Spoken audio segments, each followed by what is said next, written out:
Takže dobrý deň, tu je JCuber.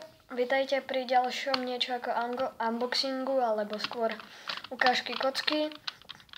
Mám vlastne znovu novú kocku, tentokrát je to dvojka od značky Cyclone Boys.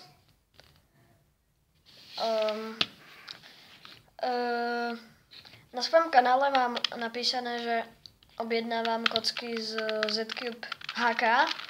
To budem objednávať neskôr, lebo sú tam kocky trošku viac typov ako tuna. Momentálne objednávam aj tu Diane Zanchi, aj túto z Cube Manie. Kocka je vlastne, podľa mňa ako feeling je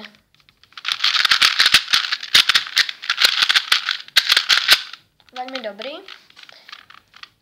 Catching je trošku silnejší ako napríklad na Dianke, ale core negating je ako aj na Diane veľmi super.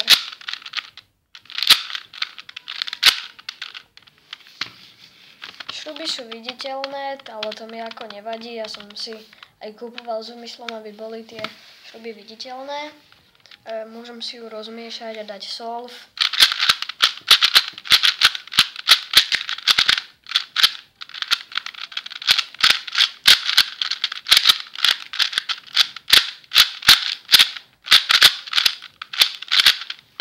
Dobre, takže mám ju takto rozmiešanú. Ak dovolíte, si ju pozriem, ďakujem. Dobre, 3, 2, 1.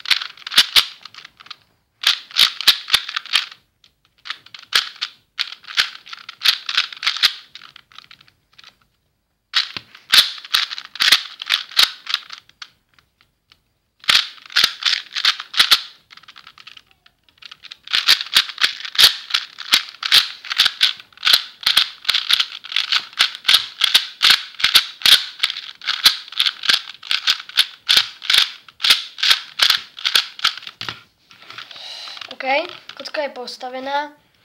Ináč, keby sa niekto čudoval, že prečo si kupujem kocky bez rámov, tak to je preto, že proste mne sa takýto podklad páči, ale najbližšie, keď si budem kupovať, to bude onedlho Pyramix, tak si kúpim od moju s normálne čiernymi rámami. Vlastne som sa rozhodoval nad Squebom a Pyramix, ale Squeb je podľa priateľov veľmi ľahký, tak som sa rozhodol vlastne ten Pyramix, aby som sa trošku aj naučil, lebo ešte ho neviem stavať, tak zároveň sa naučím. Potom môžem urobiť, ako poskladať tú dvojku, tutoriál. Tutoriál vlastne bude podobný, je to vlastne to isté, pokiaľ chcete robiť metodou LBL ako na trojke, iba že robíte tých algoritmov menej. Potom keď tak Ortegu, ktorú sa ešte naučím a prípadne natočím potom aj tutoriál.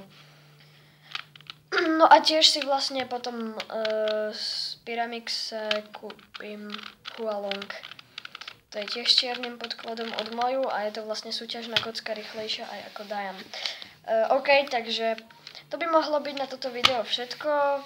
Ja sa s vami lúčim a zatiaľ dovidenia.